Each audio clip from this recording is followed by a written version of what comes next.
Turning now to the Jeffrey Epstein case, the House Oversight Committee has issued subpoenas to a number of big names. The panel wants depositions from former President Bill Clinton, former Secretary of State Hillary Clinton, multiple former attorneys general, and FBI directors. The committee also issued a subpoena to the Department of Justice for the complete Epstein files.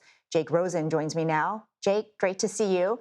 Tell us why the oversight panel subpoenaing the Clintons. Why do they want to hear from them? And will they get the files that they're asking for from the DOJ? Well, whether they get the files or not remains to be seen, Ouija, but what today's move by House Oversight Chairman James Comer and some Democrats on that committee really cause is another rift between Republicans over this Jeffrey Epstein saga. After there was a move to potentially hold an entire House-wide vote on releasing the Epstein files, Speaker Johnson, as we've covered, dismissed the House for a number of weeks this summer. And to circumvent that, the House Oversight Committee, whose job is oversight of the federal government, is clearly not taking that in stride. They're moving to not just push the DOJ to get those files, but to potentially ask for more information about what the Biden DOJ spoke with between the DOJ and FBI relating to Jeffrey Epstein. And in addition to that, bringing in past government officials, as you just listed out, including former president and his wife, who have ties to Jeffrey Epstein for sure, but who also were part of governments, including Secretary of State Clinton, which were investigating Jeffrey Epstein for a number of years before he eventually reached a plea agreement in one jurisdiction and then, as we know, was charged in another. Certainly, this is not going to go away. Whether some of these people can be compelled to testify, however, is another story. Very unlikely outside of a voluntary deposition that former President Clinton would actually sit in front of this committee.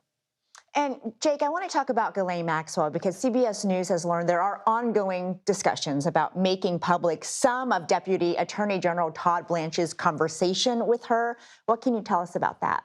Well, that's right. For that two-day conversation that Deputy Attorney General Todd Blanche had with Maxwell in Florida before she was moved to a lower security prison, that conversation, as it would be standard operating procedure for any kind of high-profile interview like this, would obviously be recorded, and then a transcript would be taken of what the Department of Justice spoke to her and her attorney about.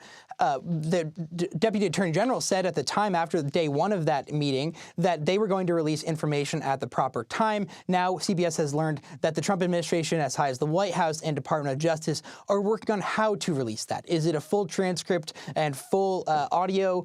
Is it some kind of edited version of that? As we know, the Department of Justice and Trump administration have pledged full transparency, and we've gotten far less than that over the last couple of weeks as the Trump administration just can't seem to skirt this issue. This potentially would alleviate that, although it's very likely that Maxwell may have mentioned victims' names specifically, and redactions would have to be made. All right, Jake Rosen, thank you so much for all your reporting.